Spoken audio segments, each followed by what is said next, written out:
The views expressed on the Jerry Cahill CF podcast are that of Jerry Cahill and guests, and not necessarily those of the Boomer Esiason Foundation. Nothing on the Jerry Cahill CF podcast should be considered medical advice. Such advice can only be given by a physician who is experienced with cystic fibrosis. The Boomer Esiason Foundation, Jerry Cahill and guests cannot be held responsible for any damage which may result from using the information on this podcast without the permission of your medical doctor.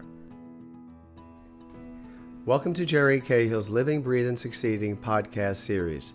This show, CF, Fears and Hopes Pre- and Post-Transplant, was made possible through an unrestricted educational grant from Chiesi to the Boomer Esiason Foundation. Today you will meet Kevin O'Donnell. Kevin is 39 years old and grew up in Westford, Mass., where he currently lives with his wonderful wife, best friend, and support system, Laura. I sat with Kevin to discuss his fears, obstacles, and new hopes post-transplant. Hi, my name is Kevin O'Donnell. I am 39 years old and I have cystic fibrosis, and I had a double lung transplant 19 months ago today. Before transplant, my lung function was scary low at 12%.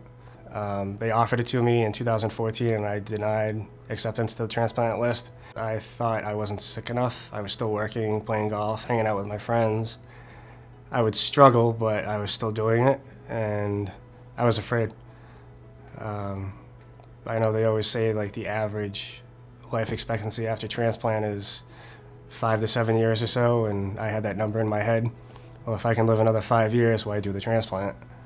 It was just my mental thought process didn't want me to do it. I was afraid.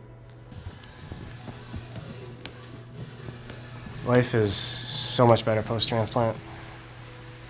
I'm so much more grateful for everything, and I've taken a step back and just appreciate things more. The biggest challenge post-transplant probably was the physical part in the beginning. I didn't have enough muscle tone going into the transplant to weather the storm, if you will.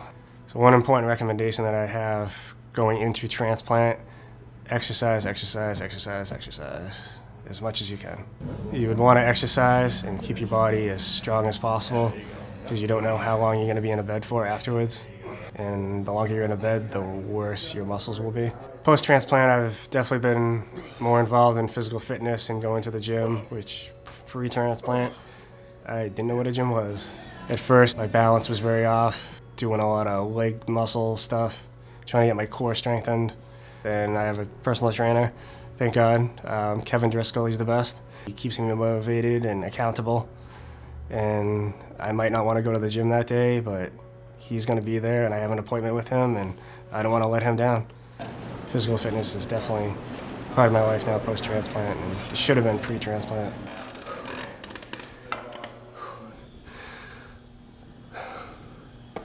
I think the hardest misconception with being a transplant patient is, well, for cystic fibrosis anyway, is that I'm cured. But I still have cystic fibrosis in my sinuses, which are bad, and my pancreas does not work, so I have to take enzymes to eat. Everybody thought that when I got new lungs, oh, you got rid of your disease, but that's not the case. So I take more pills now than I did then.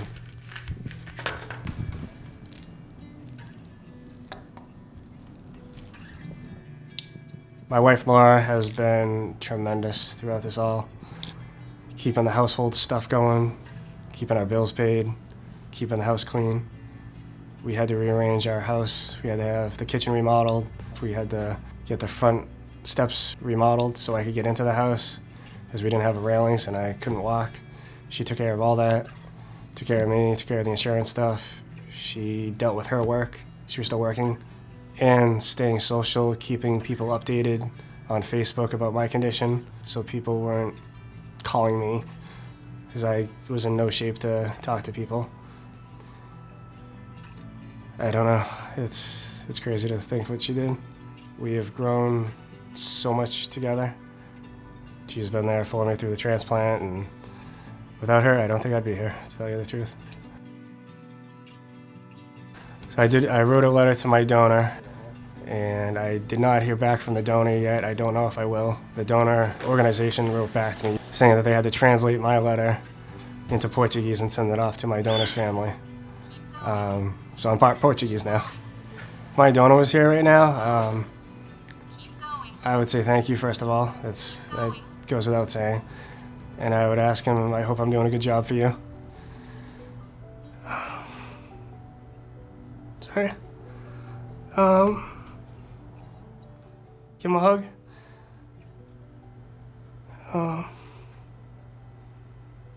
Let's say thank you. And how grateful we are. Now I just thank God for organ transplants and organ donors. I would not be here if somebody wasn't an organ donor. So, be an organ donor. Go list. What would I say to myself, the reluctant Kevin, to be getting the transplant? I would say do it. Smarten up. I think I was scared, which there's no reason not to be scared. It's a very scary thing to do. But be strong.